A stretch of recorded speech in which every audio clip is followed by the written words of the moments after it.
Hello everyone, we start from scratch, which means if you score 200 on SAT, we aim for 800. And in this video series, we will dive into every tiny detail that you need to know in maths. So this is gonna be a very long series, and first few videos about pre-SAT preparation. Even though you want to freshen up your math skills, you can check all videos, because math is math, it doesn't matter which test you prepare on. When we talk about math, we know that we will work with numbers. And how these numbers are created? They're created by digits. Yes, with just 10 digits, we create all numbers. What are these digits? These digits are 0, 1, 2, 3, 4, 5, 6, 7, 8, and 9. With these digits, we make all numbers. So with just 10 digits, we created infinitely many numbers. So of course, we need guidelines how to use these digits and what are the names of the places that we put that digits. For example, we can have a number 5720.27.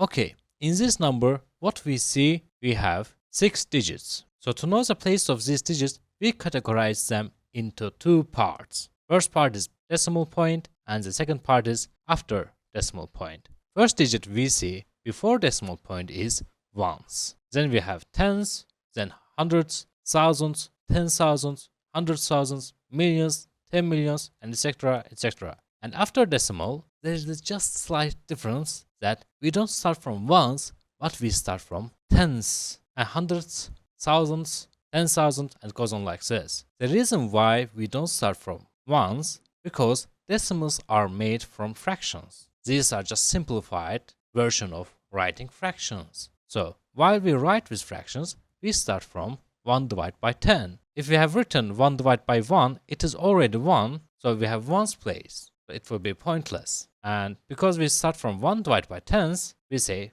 tens place. The next one will be 1 divided by hundreds, so it will be hundreds place. If you have any more question about these places, please let me know in comment section. And please do not hesitate to like, subscribe the channel, and share your thoughts to have better videos and to get benefits from free content. Okay, for infinity many of numbers just with 10 digits, of course, just knowing tens, hundreds, thousands will not be enough for us. So we have gave the value to each place. For example, let's simplify our example. Let's say we have 507. In 507, we have ones place, tens place, and hundreds place. So 7 is ones, 0 is tens, and 5 is hundreds. So each digit in each place has its own place value, and face value. So let's start from the easiest one, which is face value. Face value we can say is a digit itself. What you see, it is a face value. For example, what you see when you look at 0, you see 0 itself, right?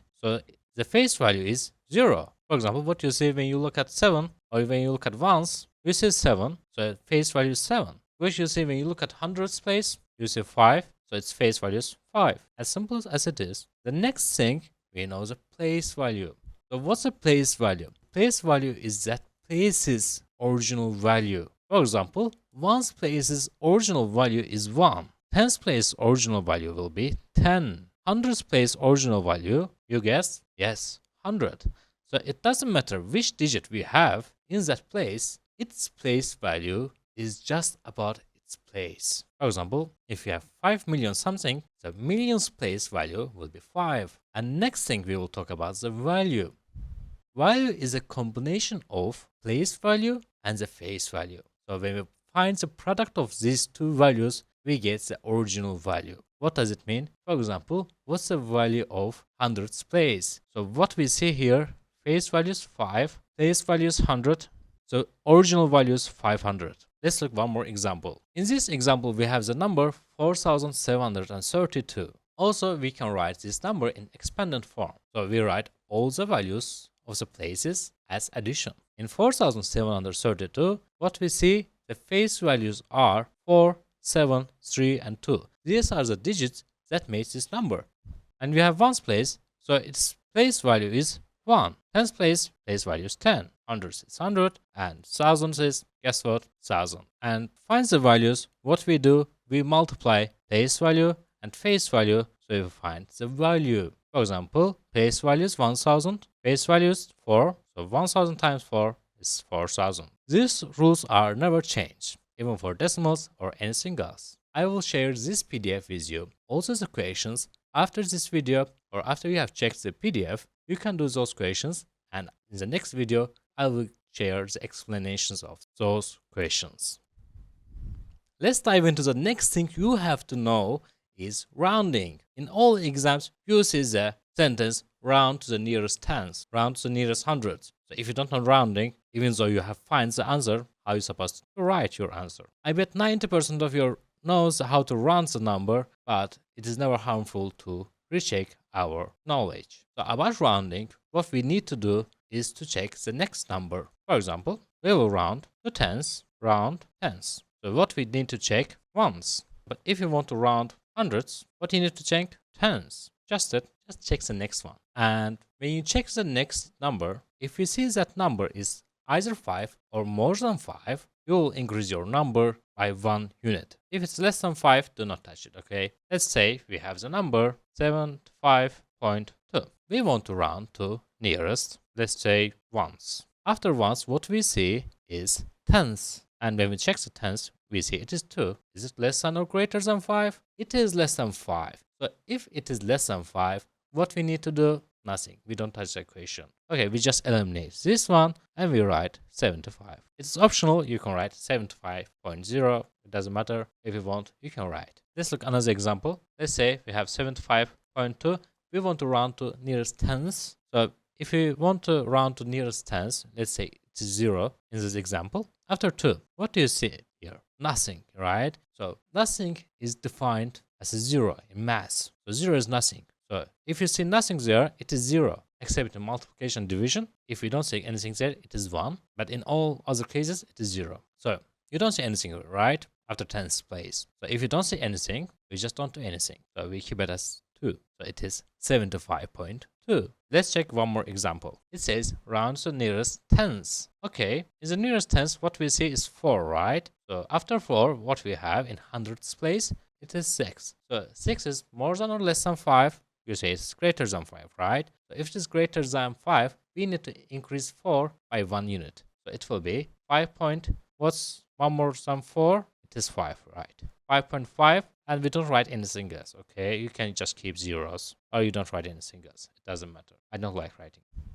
Again, if any question have left in your mind, please let me know. Next thing we will check odd and even numbers. It can be one of the easiest definition in math. If you can divide by 2, it is even number. Just it. So any number can be divided by 2 without any reminder is even number. You can see the examples here.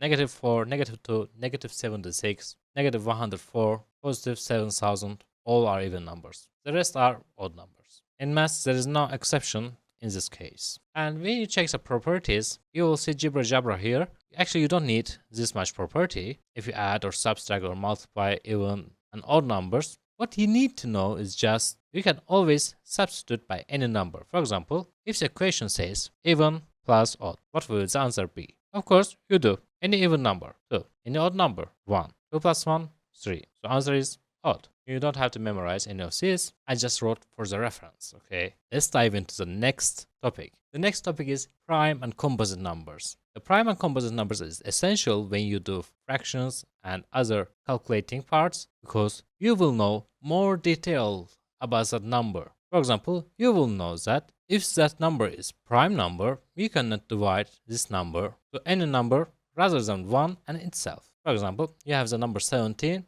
You know that it is pointless to try to divide this 17 any number but 17 and 1. And for composite numbers, if you have another number that you can divide that number rather than itself, it is composite number. Let's say we have the number 6. We can divide 6 by 1, 2, 3, and 6. We have 4 numbers that we can divide 6. So this number is composite number. And there is just one number is prime, which is odd, is 2. And there is just one even number that feels alone among all odd numbers, stamped as prime number, is 2. Let's all stand for 2. That let's say, okay, maybe you don't have more than 2 divisors, but we accept you as a composite number. So any number greater than 2 and which is prime are odd. And any number ends with 0 and 5 rather than 5 are composite numbers. because you can divide them by 5. So we said in odd numbers and even numbers, we don't have any exception, but in prime and composite numbers, we have just one exception, which is 1, because 1 has just one divisor. Even prime numbers have their standards that you have to have at least 2 divisor to be a composite number, so you cannot count 1 as a composite number. And one more note that all composite and prime numbers are natural numbers, so don't even think about any negative or fraction here. Now we will have some additional concepts which are also very important to solve the equations in the future, because math is like building an apartment. If you don't have a strong foundation, any earthquake, even the wind, even a storm can easily destroy your building or house. So next thing we learn, factors and multiplies. Factors are the numbers that we can divide that number, and multiplies are the numbers that we get from that number by multiplying another numbers. Let's say we have the number 10. The factors are the numbers that we can divide this number. So which numbers we can divide 10 are 1, 2, 5, and 10. So these are the factors of 10. What about multiplies? Multiplies are, if you multiply 10 by 1, it is 10, by 2, 20, by 3, 30, by 4, 40. So these are all multiplies. Why we learn factors and multiplies? Because we will use in great common division and least common multiply. Why we will learn that? To solve the equations, we will use in fractions and in real life situations. About greatest common divisor, in most cases, you will not need to any specific method to find GCD. The greatest common divisor is, for any 2 or more numbers, there is one greatest common divisor for both of them. There is at least one of them. For example, divisors of 12 are 1, 2, 3, 4, 6, and 12. For 18, we can say 1, 2, 3, 6, and 18. 9 and 18. As you see, we are looking for the greatest one. We can divide 12 by 12, but we cannot divide 18 by 12, so we cannot take 12. Also, we cannot take 18 because we cannot divide 12 by 18. We can divide 12 by 6. We can divide 18 by 6.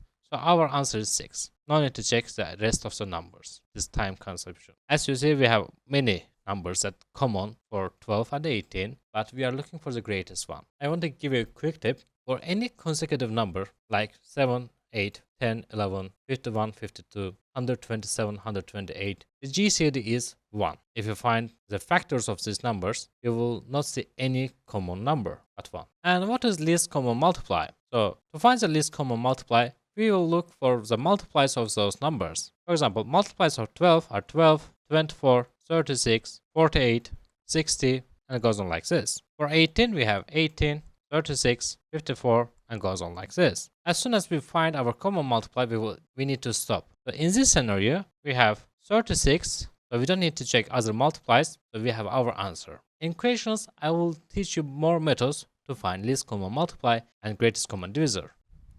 Then we have a concept of perfect numbers. This can be a general information for you, honestly. The perfect numbers are the numbers are equal to sum of its factors without itself. Because if you count itself, obviously it is more than its factors. As you see here, 6 is perfect number because the sum of its divisors are 1, 2, 3, and 6. We don't count 6. So if we add 1, 2, and 3, we have 6. The next perfect number is 28. In the mathematics, we count 0, 6, 28. 28th of June is a perfect day. If you have a birthday on 28th of June, you have a perfect birthday. Next thing we learn is triangular numbers. Triangular numbers are the easiest ones because the numbers that make triangle, like we have 1 here, right? To make it look like a triangle, we have 1, 1, 1 like this. So we will need to have another 3 ones to here to make it more like triangle. So we can extend our triangle like this, and in these extensions, the sum of ones change in this form. For example, you have 1, 1 here, 3 ones here, 6 ones here, 10 ones here. You will have 15 ones in the next step, and it goes on like this. Next thing, square numbers. Square numbers are essential to know, especially when we will work in radicals, because we will need to simplify quickly, or when we will work with right triangle, trigonometry, and many stuff. It's important to make automatically this process. And square numbers are just ordinary numbers, but square of those numbers. For example, we have ordinary numbers are like 1, 2, 3, 4, 5, 6, and the squares of these numbers means that number times that number. So 1 times 1, 1, 2 times 2, 4, 3 times 3, 9, 4 times 4, 16, 5 times 5, 25, and goes on like this. And cubic numbers, like square numbers, we just multiply that number by itself 3 times. So if it is 1, 2, 3, 4, something like this, we will have 1 cube, 1 times 1 times 1, which is 1, 2 cube, 2 times 2 times 2, it is 8, 3 cube, 3 times 3 times 3, it is 27, and 4 cube will be 64, and goes on like this. So these are square numbers and cubic numbers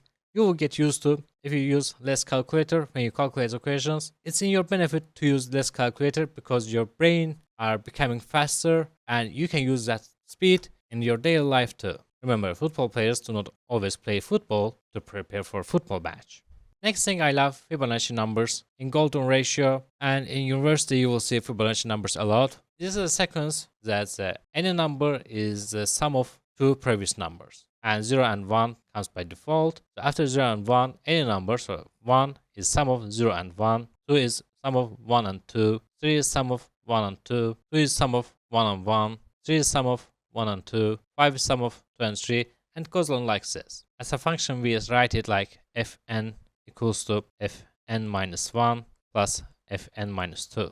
Honestly, we will not dive into this, even in future topics, but I'm sure you will learn it. But if you want to know about Fibonacci numbers, I can share you with details. This is just enough to say in comments. And we have the sequences, arithmetic sequence and geometric sequence. There are many formulas in those sequences. For now, we just learned the logic behind these sequences. So in arithmetic sequence, we just work with addition and subtraction. So in this consecutive series, next number is n more or n less from previous number. Let's say we have the series of 5, 10, 15, 20. So as you see here, each number is 5 more than the previous number, so it is arithmetic sequence. Or when you deposit in the bank, for example, each month you deposit $100, so each month you have $100 more. About geometric sequence, it's a bit different. We multiply each time the previous number. For example, we have the number 5, and the next number we multiply by 2 is 10, we multiply again by 2, 20, we again multiply by 2, 40. So each number is n times more or less than previous number in geometric sequence. Especially in exponential growth and decays and compound interest rates, we will look for geometric sequence a lot in our preparation. So I will share this PDF with you in the description below, also the equations to solve, and after you solve the equations, make sure that you check that your answers in the next video. Take care, good luck.